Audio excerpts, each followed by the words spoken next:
Welcome all.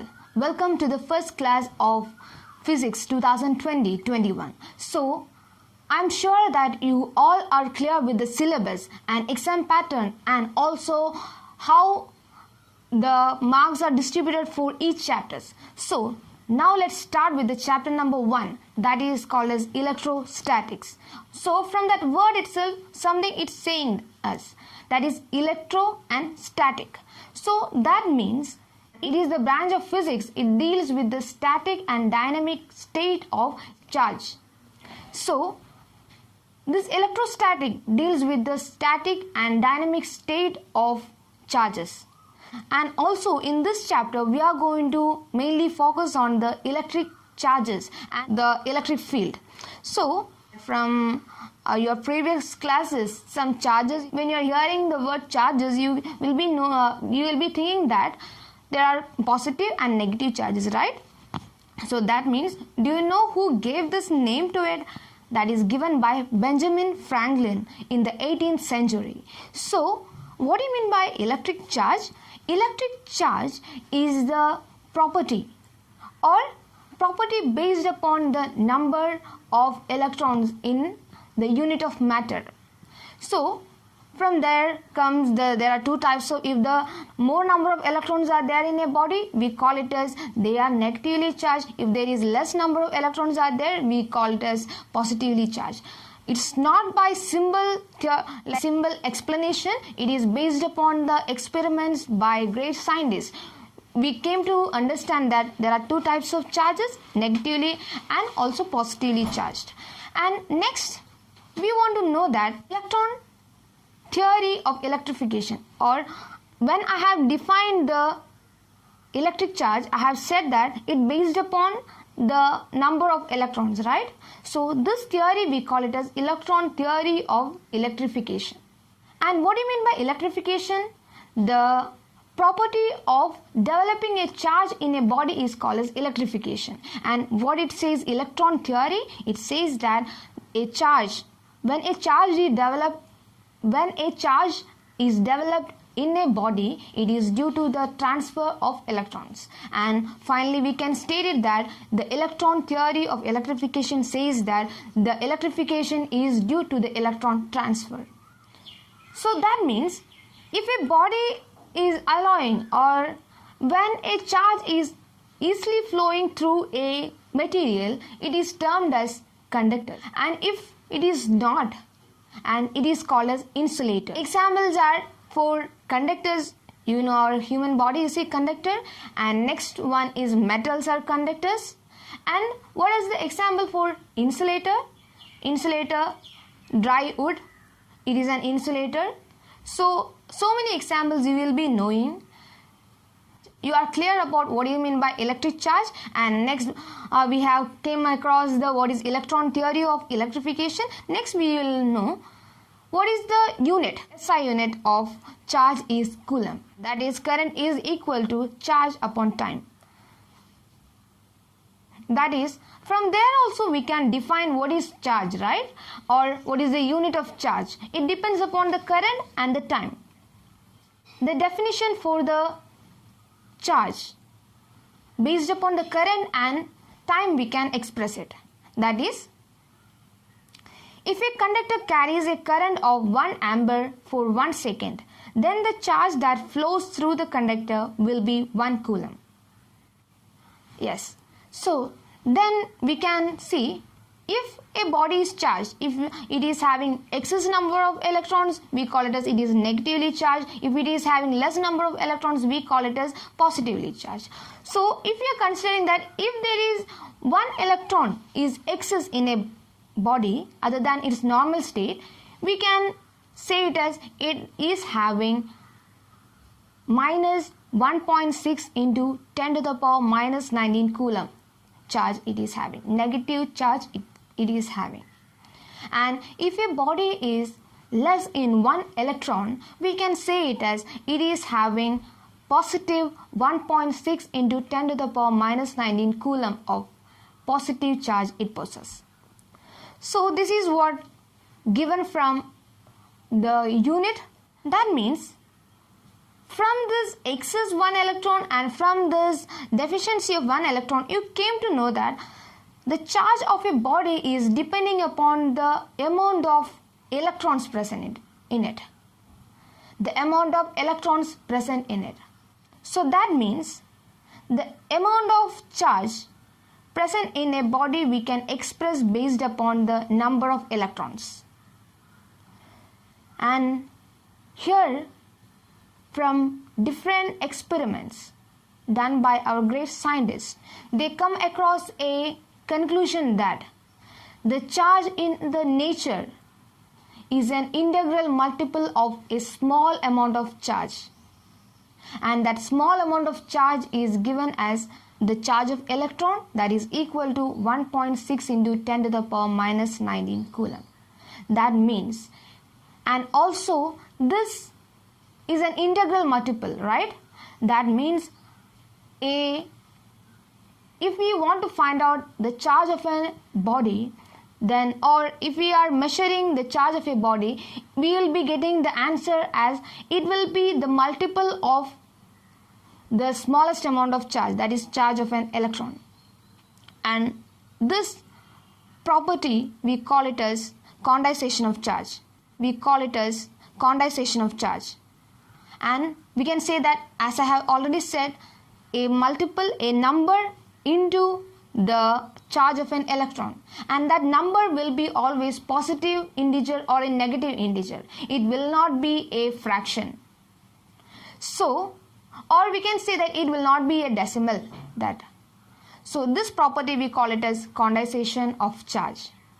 And next comes, and this is very important, from this we can expect the numericals too. I'll be at the end of this chapter, I'll be explaining you the numerical based upon this.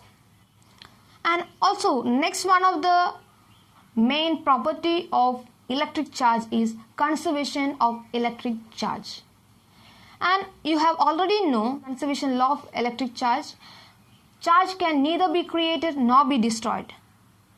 And here comes the example for it.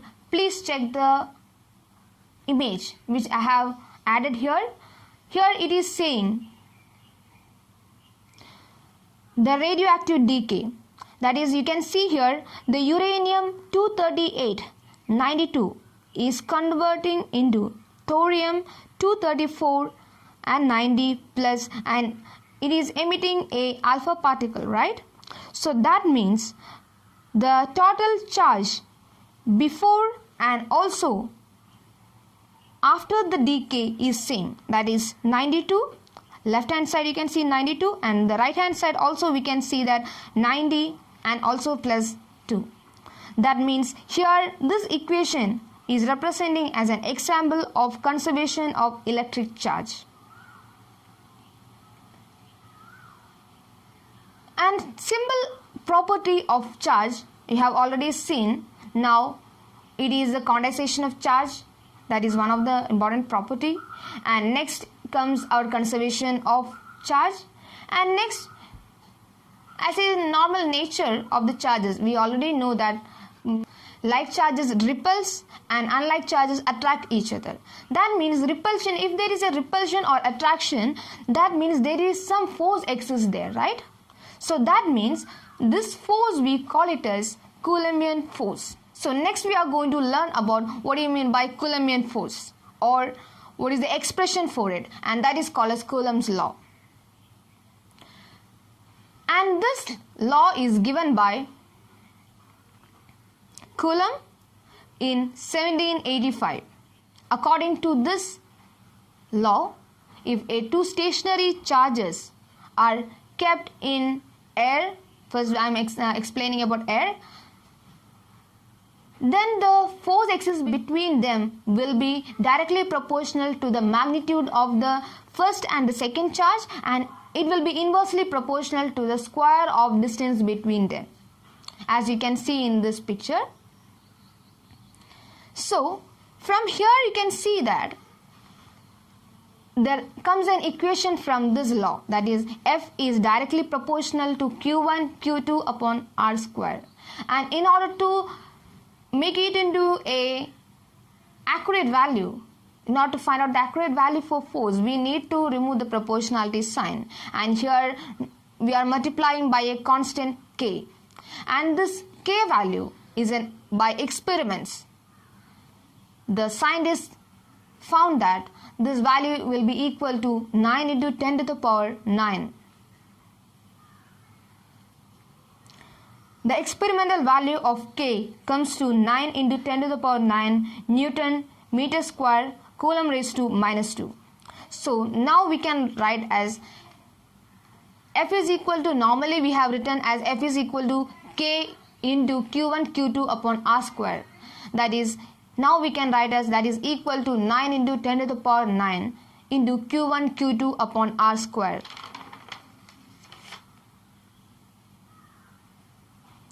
So from this equation of Coulomb's law also we can find out the definition for the unit of charge, and that is 1 coulomb is the charge which, when placed at a distance of 1 meter from an equal and similar charge in vacuum, repels it with a force of 9 into 10 to the power 9 Newton. From this equation of Coulomb's law, we can derive a definition for the unit of charge. That is, coulomb is the unit of charge, and so now we can see here what is 1 coulomb. That is, 1 coulomb is the charge which, when placed at a distance of 1 meter from an equal and similar charge in vacuum or air, repels it with a force of 9 into 10 to the power 9 Newton. So that means here if the charges are similar and the distance between them is unit, that is 1 meter, and also the force exists between them is 9 into 10 to the power 9 magnitude, then the charge of the charges given over there will be called as 1 coulomb. So now we can see that here what is the subunit. Coulomb is a bigger unit when we are considering in our physics here in your studies. So what are the subunit also we will be using? That is 1 microcoulomb, that is equal to 10 to the power minus 6 coulomb. And this value we will be using in our calculations and numericals. And here we can see that if we have already checked in, if a charge is placed in a vacuum or air, we come across the equation that is F is equal to 1 by 4 pi epsilon 0 Q1 Q2 upon R square. So from the Coulomb's law we came to know that the force exists between two charges can be given as F is equal to 1 by 4 pi epsilon 0 Q1 Q2 upon R square, right? That means now this equation represents when the two particles or when the two charges are placed in vacuum or air. This is the equation to find out the force. 1 by 4 pi epsilon 0 is a constant, and epsilon 0, that is denoting the permittivity of free space. And what do you mean by permittivity? The ability of a substance to store electric energy in an electric field. We can write the dimensional formula is very important, and now next we can write what is the dimensional formula for this. Please check on it, and that is K is equal to 1 by 4 pi epsilon 0, that is equal to, from the Coulomb's law we have derived the value for, that is force into R square upon Q1 Q2. That is, what is the dimensional formula for force? That is mL t raised to minus 2, and the dimensional formula for distance is L square. Here it is square, so it is L square. And what is, when we are considering the charge, using the current equation we can write as charge is equal to ampere into time, that is A into T. So here we are having two charges, that is A square and T square. So finally when we are solving it, we will come across an equation that is equal to mL cube T raised to minus 4 A raised to minus 2.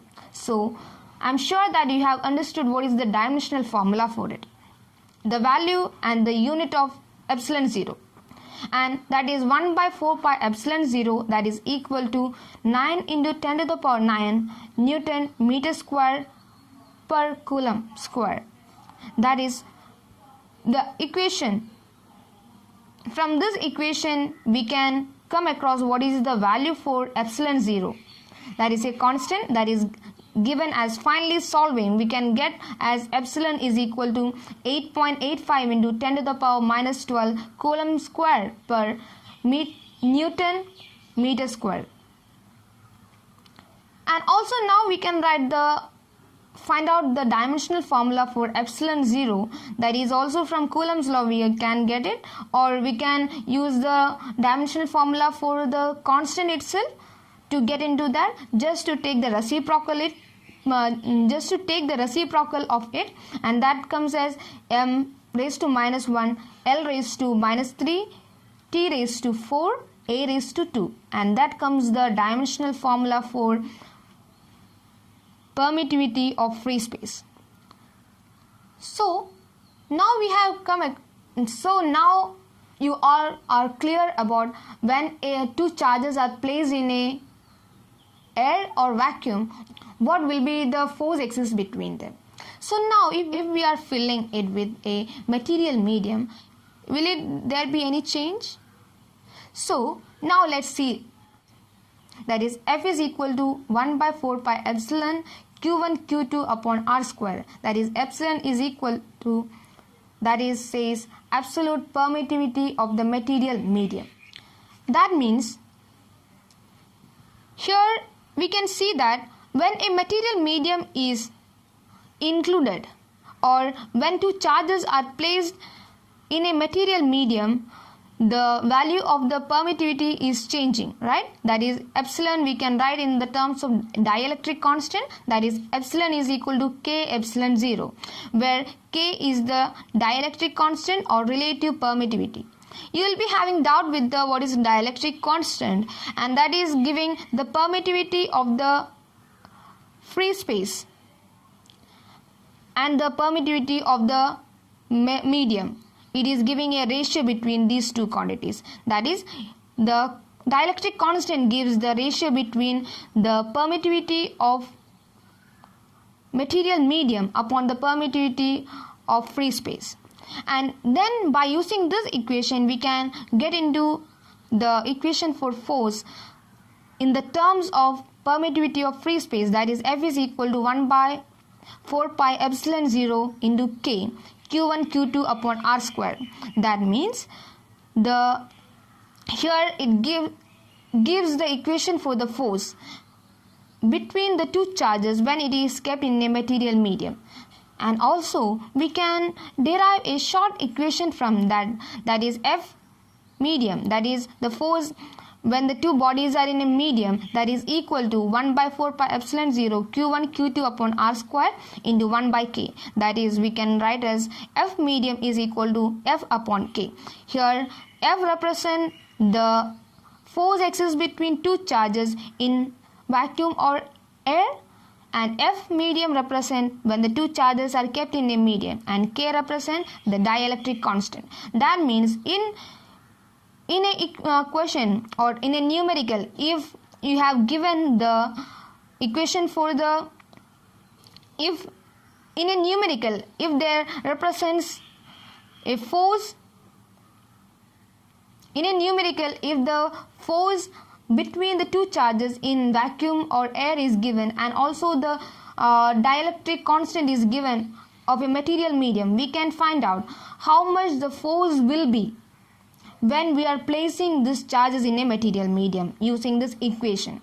So see here, one question I have given: if the air medium between two charges is replaced by water, what will be the? Find out the answer, and I will give you the answer in the next video. So I hope that all have understood that what do you mean by electric charges and what are the two types of charges. Electron theory of electrification. Next comes what are the main properties, that is condensation of charge and also conservation of charge, and from there we come across what do you mean by Coulomb's law, it says about, and from there we are finally reached our main aim, what are the, how we can calculate the force exists between two charges. If you know the amount of charges and the distance between the two charges. So I hope that all have understood these points, and thank you.